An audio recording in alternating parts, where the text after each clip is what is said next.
लोग कहते हैं कि करबला में हजरत इमाम हुसैन की मदद के लिए कोई नहीं आया, लेकिन सच तो ये है कि उस दिन जमीन और आसमान की हर ताकत उनकी एक आवाज पर लड़ने के लिए तैयार थी। ये वाकया आशूरा के दिन का है। जिन्नात का बादशाह जाफर जिन अपने दरबार में तख्त पर बैठा जश्न मना रहा था। उसे इस बात की खबर ही नहीं थी कि करबला में नबी के घराने पर क्या बीत रही है। तभी अचानक उसके तख्त के नीचे से दो जिन रोते हुए और मातम करते हुए गुजरे।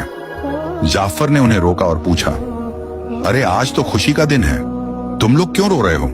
उन जिन्नात ने रोते हुए जवाब दिया, ऐ बादशाह, आपको खबर नहीं, अभी हमारा गुजर यानी करबला की जमीन से हुआ।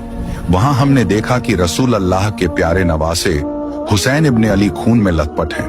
उन पर तीरों की बारिश हो रही है और वो सजदे में हैं। ये सुनते ही जाफर जिन के पैरों तले से जमीन खिसक गई। उसने फौरन जश्न को रोका, सर से ताज उतार फेंका और जंगी लिबास पहन लिया। उसने अपनी तलवार निकाली और जिन्नात के एक बड़े लश्कर को लेकर हवा से भी तेज रफ्तार में करबला की तरफ दौड़ा। जाफर कहता है, जब मैं करबला की फिजाओं में पहुंचा तो मैंने एक अजीब मंजर देखा। वहां सिर्फ यजीदी फौज नहीं थी, बल्कि आसमान से लेकर जमीन तक फरिश्ते, अंबिया और जिन्नात की कतारें खड़ी थीं। वो सब अपनी बारी का इंतजार कर रहे थे कि इमाम हुक्म दें तो वो दुश्मनों को खत्म कर दें। भीड़ इतनी थी कि जाफर को रास्ता नहीं मिल रहा था। तभी इमाम हुसैन ने नजर उठाई और पुकारा, जाफर मेरे पास आओ। जाफर जिन रोते हुए इमाम के कदमों में गिर गया और अर्ज की, आका मेरे पास जिन्नात की बहुत बड़ी फौज है, मुझे इजाजत दें, मैं पलक झपकते ही इन यजीदियों को राख कर दूंगा, इनका नामो निशान मिटा दूंगा।